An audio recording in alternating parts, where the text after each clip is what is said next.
Hello বন্ধুরা, আমি তন্দ্রা। আমি আজ তোমাদের বাংলা ব্যাকরণের ক্রিয়া শ্রেণীবিভাগ অর্থাৎ সকর্মক ক্রিয়া, অকর্মক ক্রিয়া, সমাপিকা ক্রিয়া ও অসমাপিকা ক্রিয়া নিয়ে আলোচনা করব। তার আগে আমার চ্যানেলকে অবশ্যই লাইক, কমেন্ট ও শেয়ার করো ও আমার চ্যানেলকে অবশ্যই সাবস্ক্রাইব করো, যাতে আমার চ্যানেলের সমস্ত ভিডিওগুলি সবার আগে পেতে পারো। ও আমার ফেসবুক পেজটিকেও লাইক ও ফলো করে দিও। আমার ফেসবুক পেজের লিঙ্ক আমার ডেসক্রিপশানে দেওয়া আছে।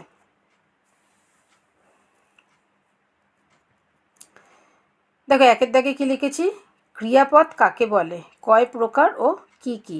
উত্তর কী হবে দেখো, যে পদের দ্বারা কোনো কাজ করা বা হওয়া বোঝায় তাকে বলে ক্রিয়াপদ। পরের উত্তরটা কী হবে, ক্রিয়াপদ 5 প্রকার, যথা সমাপিকা ক্রিয়া, অসমাপিকা ক্রিয়া, সকর্মক ক্রিয়া, অকর্মক ক্রিয়া ও দ্বিকর্মক ক্রিয়া। 2-এর দাগে কি লিখেছি দেখো, সমাপিকা ক্রিয়া কাকে বলে, উদাহরণ দাও। উত্তর কী হবে দেখো, যে ক্রিয়াপদে ক্রিয়ার ভাব সম্পূর্ণরূপে প্রকাশ পায় তাকে সমাপিকা ক্রিয়া বলে। অর্থাৎ কোনো সেন্টেন্সে যে ক্রিয়া ব্যবহার করা হয় সে ক্রিয়া কী ভাব প্রকাশ করছে তা যদি সেন্টেন্সে থাকে বা পাওয়া যায় তাকে বলা হয়। যেমন দেখো, মেয়েরা রান্নাবাটি খেলে।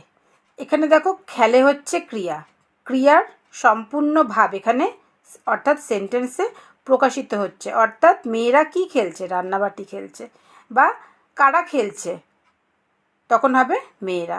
তারপরে উদাহরণে কি লিখেছি দেখো, দোয়েল গান গায়। এখানে গায়টা হচ্ছে ক্রিয়া, কে গান গায়, দোয়েল। কি গায়, গান। অর্থাৎ গায় ক্রিয়াপদটির সম্পূর্ণ ভাব এখানে প্রকাশিত হচ্ছে। তারপরে কি আছে দেখো, রাজু ক্রিকেট খেলে। এখানে খেলেটা হচ্ছে ক্রিয়াপদ, কি খেলে, ক্রিকেট খেলে। বা যদি বলি কে খেলে তাহলে হবে রাজু খেলে। অর্থাৎ খেলে ক্রিয়াপদটির সম্পূর্ণ ভাব এখানে প্রকাশিত হচ্ছে। অর্থাৎ এই উদাহরণগুলি হচ্ছে সমাপিকা ক্রিয়ার উদাহরণ। 3-এর দাগে কি লিখেছি দেখো, অসমাপিকা ক্রিয়া কাকে বলে। উত্তর কী হবে, যে ক্রিয়াপদ ক্রিয়ার ভাবকে সম্পূর্ণরূপে প্রকাশ করতে পারে না তাকে অসমাপিকা ক্রিয়া বলে। অর্থাৎ যে বাক্যে বা সেন্টেন্সে ক্রিয়াপদের ভাব সম্পূর্ণরূপে প্রকাশিত হয় না, অর্থাৎ বোঝাই যায় না ক্রিয়াপদটা কি বোঝাতে চাইছে, তাকে বলে অসমাপিকা ক্রিয়া। যেমন দেখো, আমি গিয়ে। এখানে গিয়েটা হচ্ছে ক্রিয়াপদ, কোথায় গিয়ে দেখো কোনো উত্তর পাওয়া যাচ্ছে না, এখানে লিখেছে আমি গিয়ে, অর্থাৎ সেন্টেন্সটা হচ্ছে ইনকমপ্লিট, তাই এটা হচ্ছে অসমাপিকা ক্রিয়া। পরের উদাহরণে কি লিখেছি দেখো, আমরা খেলে। এখানে কারা খেলে বললে উত্তরে কোনো সময় আমরা হয় না, তারা যদি এখানে থাকতো যে তারা খেলে তাহলে উত্তরটা কমপ্লিট হতো, কিন্তু এখানে বলেছে আমরা খেলে, অর্থাৎ ভাব কোনো রকমভাবে প্রকাশিত হচ্ছে না, তাই এটা হচ্ছে অসমাপিকা ক্রিয়া। 4-এর দাগে কি লিখেছি দেখো, সকর্মক ক্রিয়া কাকে বলে, উদাহরণ দাও। উত্তর কী হবে দেখো, যে ক্রিয়াপদের কর্ম থাকে, অর্থাৎ যে বাক্যে ক্রিয়াকে প্রশ্ন করে উত্তর পাওয়া যায় তাকে বলে সকর্মক ক্রিয়া। উদাহরণ কি লিখেছি দেখো, মা ভাত রান্না করছেন। তারপরে কি লিখেছি দেখো, এই বাক্যে ক্রিয়াপদ হলো রান্না করছেন, অর্থাৎ এখানে রান্না করছেন হচ্ছে ক্রিয়াপদ। প্রশ্ন কি করেছি দেখো, কি রান্না করছেন, উত্তর কী হবে, ভাত। অর্থাৎ এই বাক্যে ক্রিয়াপদকে কি দিয়ে প্রশ্ন করে আমরা সঠিক উত্তর পাচ্ছি কি, ভাত, তাই এটা হচ্ছে সকর্মক ক্রিয়া।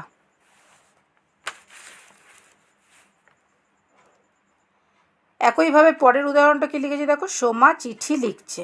এই বাক্যে ক্রিয়াপদ কি, লিখছে। এবারে লিখছেকে যদি আমরা প্রশ্ন করি কি লিখছে, উত্তর কী পাবো দেখো, চিঠি, অর্থাৎ চিঠি লিখছে। তাহলে এই সেন্টেন্সে বা বাক্যে ক্রিয়াকে কি দিয়ে প্রশ্ন করে আমরা উত্তর পাচ্ছি হচ্ছে চিঠি, তাই এই বাক্যটি হচ্ছে সকর্মক ক্রিয়া। 5-এর দাগে কি লিখেছি দেখো, অকর্মক ক্রিয়া কাকে বলে, উদাহরণ দাও। উত্তর কি লিখেছি দেখো, যে ক্রিয়াপদের কর্ম থাকে না, অর্থাৎ যে বাক্যে ক্রিয়াকে প্রশ্ন করে উত্তর পাওয়া যায় না তাকে বলে অকর্মক ক্রিয়া। উদাহরণে কি লিখেছি দেখো, মেয়েটি হাসছে। এই বাক্যে দেখো ক্রিয়াপদ হচ্ছে হাসছে, হাসছেটা হচ্ছে ক্রিয়াপদ। প্রশ্ন করলে কি হবে, কি হাসছে। দেখো কি হাসছে কিন্তু কোনো প্রশ্ন হয় না, অর্থাৎ এটা সঠিকই না, তাই কি লিখেছি, প্রশ্নটি এখানে সঠিক নয়, প্রশ্নটি হওয়া উচিত কে হাসছে। যদি কে হাসছে আমরা বলতাম তাহলে সেটা সঠিক হতো।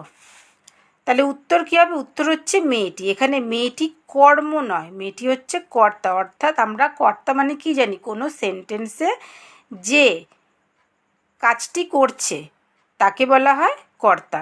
এখানে দেখো হাসছে, মেয়েটি হাসছে, তাহলে মেয়েটি এটা হচ্ছে কর্তা। তাই লিখেছি মেয়েটি কর্ম নয় কর্তা, অর্থাৎ বাক্যে কর্ম নেই, অর্থাৎ বাক্যটি হচ্ছে অকর্মক। অর্থাৎ কোনো সেন্টেন্সে কী দিয়ে ক্রিয়াকে প্রশ্ন করে যদি আমরা উত্তর না পাই তাহলে সেটা হচ্ছে অকর্মক ক্রিয়া। তারপরে সেন্টেন্সটা কী লিখেছি দেখো, গরুটি খাচ্ছে। এই বাক্যে ক্রিয়াপদ হলো খাচ্ছে। প্রশ্ন কি খাচ্ছে? দেখো প্রশ্নের উত্তর এখানে পাওয়া যাচ্ছে না, অর্থাৎ বাক্যটি হচ্ছে অকর্মক। কারণ কি খাচ্ছে যদি বলি ঘাস উত্তর হয়, কিন্তু ঘাস এখানে নেই, এখানে আছে উত্তরে গরু। অর্থাৎ কে খাচ্ছে যদি বলতাম তাহলে এটা ঠিক হতো, অর্থাৎ এই বাক্যে কর্ম দেওয়া নেই। তাই উত্তর কী হবে? গরু এখানে উত্তর নয়, কারণ গরুটি এখানে হলো কর্তা, কর্ম নয়। এর আগের সেন্টেন্সেই আমরা বললাম যে কোনো সেন্টেন্সে যে কাজটি করছে তাকে বলা হয় কর্তা। আর কি দিয়ে প্রশ্ন করলে যে উত্তর আসে সেটা হচ্ছে কর্ম। যেহেতু এখানে কি দিয়ে প্রশ্ন করে কোনো উত্তর পাওয়া যাচ্ছে না, তাই বাক্যটি হলো অকর্মক। 6 দাগে কী লিখেছি দেখো, দ্বিকর্মক ক্রিয়া কাকে বলে? উদাহরণ দাও। উত্তর কী হবে দেখো, কোনো বাক্যে যে ক্রিয়ার দুটি কর্ম থাকে তাকে বলে দ্বিকর্মক ক্রিয়া। অর্থাৎ কোনো বাক্যে ক্রিয়াকে প্রশ্ন করে যদি দুটো কর্ম পাওয়া যায় সেটা হচ্ছে দ্বিকর্মক ক্রিয়া। যেমন কি লিখেছি দেখো, শিক্ষক ছাত্রদের বাংলা পড়াচ্ছেন। তাহলে প্রশ্ন কি? এখানে হচ্ছে ক্রিয়া হচ্ছে পড়াচ্ছেন। এবারে ক্রিয়াকে যদি প্রশ্ন করি কি পড়াচ্ছেন? বাংলা। কাদের পড়াচ্ছেন? ছাত্রদের। দেখো এটা হচ্ছে কর্তা, শিক্ষক হচ্ছে কর্তা, যেহেতু শিক্ষক কাজটা করছে, তাই এই সেন্টেন্সে আমরা দুটো কর্ম পাচ্ছি, তাই এটা হচ্ছে দ্বিকর্মক ক্রিয়া। পরের উদাহরণে কী লিখেছি দেখো, মা শিশুকে চাঁদ দেখাচ্ছেন। দেখাচ্ছেনটা হচ্ছে ক্রিয়া। দেখো কি দেখাচ্ছেন? চাঁদ দেখাচ্ছেন। কাকে দেখাচ্ছেন? শিশুকে দেখাচ্ছেন। দেখো মা কিন্তু আমি দাগাইনি, কারণ মাটা হচ্ছে কর্ম, কারণ মা কাজটা করছে, তাই মা হবে না। তাই এই সেন্টেন্সেও আমরা ক্রিয়াকে প্রশ্ন করে দুটো উত্তর পাচ্ছি, অর্থাৎ দুটো কর্ম পাচ্ছি, তাই এই সেন্টেন্সটাও হচ্ছে দ্বিকর্মক ক্রিয়া। ভিডিওটি ভালো লাগলে অবশ্যই আমার চ্যানেলকে লাইক, কমেন্ট ও শেয়ার করো, ও আমার চ্যানেলকে অবশ্যই সাবস্ক্রাইব করো, যাতে আমার চ্যানেলের সমস্ত ভিডিওগুলি সবার আগে পেতে পারো, ও আমার ফেসবুক পেজটিকেও লাইক ও ফলো করে দিও। Thank you.